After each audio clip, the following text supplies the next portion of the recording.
Senador Ricardo Rodríguez Silveira, senador le puse yo, claro, estamos pues senador todavía. ¿Por qué no? Claro, 2018. Senador con C seguro que es como yo, un senador con C, a lo mejor no cena también porque viste que él se cuida mucho. Sí. Ricardo Rodríguez Silveira, ¿qué tal? Buen día. ¿Qué tal, Mina? Buen día a la audiencia también. ¿Cenás o no cenás, Ricardo? ¿Sos así? Eso como sí, con mucho gusto, siempre. Qué rico, ahora la cena con un vinito. Qué bárbaro, qué placer. Bueno, Ricardo, esta cuestión que están estudiando sobre la posibilidad de reformar la ley de salario mínimo y hacer que suba, no sé si automáticamente o cómo, pero cada 5%. O sea, dice, una alternativa es que el reajuste se dé todas las veces que se llegue a un techo de inflación del 5%, y la otra es que sea del 1 al 2% de manera trimestral. A ver, ¿qué decís de esta propuesta, Ricardo? Y que cualquiera fuera la propuesta para el cálculo del salario mínimo. Sí. Eso pasa necesariamente por la reformulación de un artículo del Código Laboral, por el que se establece que desde la última concesión del salario mínimo, si el índice de precios al consumidor del Banco Central no ha llegado al 10% y no hay ningún derecho para otorgar aumentos de salario mínimo. Eso es lo que dice la norma vigente. Actual, exacto. O sea, lo primero que habría que hacer entonces es consensuar una propuesta de reforma y ver la forma de obtener mayorías en ambas cámaras del Congreso. El problema de querer modificar algo en una ley en Paraguay es que hay veces que la propuesta final termina siendo peor que la ley que estaba vigente. Claro, y por eso te pregunto, ante esta propuesta, digamos, que es modificar la ley como plantean, y que en vez de que haya aumento cada vez que se llegue al 10, que haya un techo del 5 y otros dicen del 1 al 2 lo normal, o sea que en ese sentido hay inflación, plin, aumento, hay inflación, plin, aumento, o ya sea trimestral o cuando se dé el 1 al 2 plantean algunos y otros dicen no, 5 o 10 como está vigente. ¿Qué decís vos? Y que hay que analizar la cosa no solamente desde el punto de vista legal, Mina, sino también desde el punto de vista económico y social. Sí, a eso pero acabemos la cuestión legal primero. Sí. La cuestión legal pasa por la articulación de consensos en ambas cámaras del Congreso, a los efectos de que la propuesta de reforma obtenga luego mayorías y sea sancionada y promulgada. El tema que hay que modificar tiene relación no solamente con el porcentaje del aumento de la inflación que hay que tener en cuenta, sino también por el calculador o por el parámetro de referencia que se va a tomar para calcular el aumento del costo de vida. Porque hasta el momento, tradicionalmente, toda la vida, se ha utilizado el índice de precios al consumidor del Banco Central, que no tiene por misión ver el aumento del costo de vida de la clase trabajadora, sino solamente cuantificar el aumento del nivel de precios, y ni siquiera a nivel nacional, lo hace solamente en el Departamento Central y alrededores, y además tiene una canasta básica de bienes de consumo que está obsoleta. Por eso es que se está modificando ahora el impuesto, el índice de precios al consumidor, de forma tal que desde el 2017 se pueda utilizar una nueva canasta de bienes básicos de consumo que sea más actual que la anterior. Pero yo veo que van a mejorar nada más. Eso no quiere decir de que ese IPC sea el indicador ideal para otorgar o no aumentos de salario mínimo.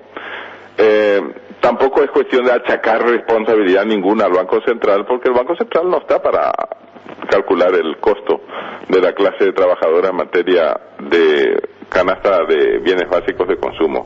Es realmente...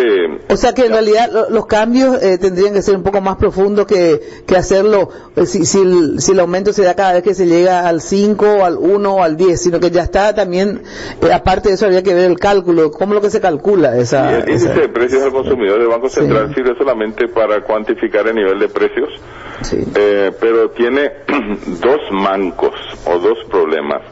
Primero, que no está calculado a nivel nacional. Segundo, que tampoco abarca todos los bienes y servicios que se necesitan para una vida humanamente digna. De forma que lo primero que tendríamos que hacer es ver la forma de que el sector privado, o sea, tanto los gremios empresariales como los gremios sindicales, consensúen un indicador nuevo que tiene que ser calculado regularmente, por el cual se calcule realmente el aumento del costo de vida de la clase trabajadora. Eso es lo que no se tiene. Entonces se recurre al IPC, que además es obsoleto, y aunque vayan a ampliar ahora la cantidad de bienes básicos de consumo, igual va a permanecer restringido en su poder de información.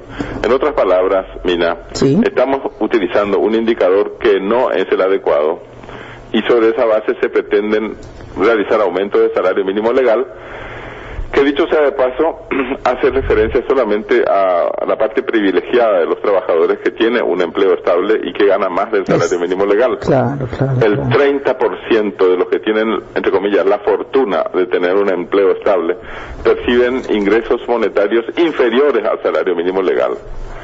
Y eso es un problema, porque entonces se está otra vez legislando solamente para la parte que está bien, relativamente hablando, de la clase trabajadora.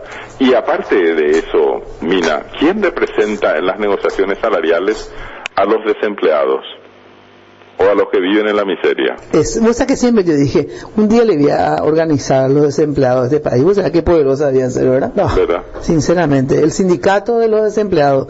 Y yo que quiero ser una desempleada, estoy harta de trabajar.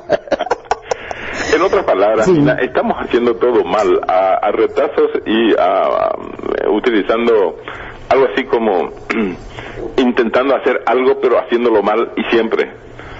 Nadie representa a los desempleados en esas negociaciones, tampoco está representada la gente que vive en la pobreza extrema, tampoco están representados los microproductores rurales, tampoco están representados los microempresarios urbanos. Todos ellos son gente que, como persona física, intenta salir adelante con su pequeño negocio. Resulta que todos ellos sufren el ramalazo de un aumento del salario mínimo legal que beneficia solamente a la menor parte de los trabajadores. Bueno, pero aparte de hacer estas correcciones en los cálculos, etcétera, en lo que significa en realidad la canasta familiar, la inflación, etcétera, ¿estarías de acuerdo en que cuando se llegue a un 5 automáticamente se reajuste, o crees que habría que hacerlo cada vez que se llegue a un 10? ¿Esto cambia en algo la cosa? Si es el 5%, sí, se tendría la ventaja para, sí, los trabajadores afortunados que tienen un empleo estable y que perciben un salario mínimo o más, de poder acceder a un aumento nominal de sus salarios cada año o cada año y medio, y no cada 3 años como está ocurriendo actualmente. Claro. O sea, tiene su ventaja. Y no sé hasta qué punto esta ventaja, porque es una ventaja obviamente para los trabajadores sin lugar a dudas, pero también es una ventaja, te pregunto, para la economía, porque yo siempre digo que cuando los trabajadores ganan relativamente bien, también mueven la economía, pues son los trabajadores los que consumen, pues, ¿verdad? ¿O no es así? Lo que pasa es que no tenemos acá una oficina que controle la remarcación de precios a nivel de, digamos, no solamente supermercados y mercados de calle, digamos, sí, sino también de pequeños negocios o de almacenes, ¿verdad? Sí. Porque lo que suele ocurrir cuando se otorga el aumento del salario mínimo legal es que se produzca una remarcación de precios, con lo cual el aumento del salario mínimo legal termina alimentando las llamas de la inflación, y con el tiempo, que generalmente ocurre apenas en un año ya, se pierde otra vez el poder adquisitivo que se ha otorgado efímeramente con el aumento del salario mínimo legal.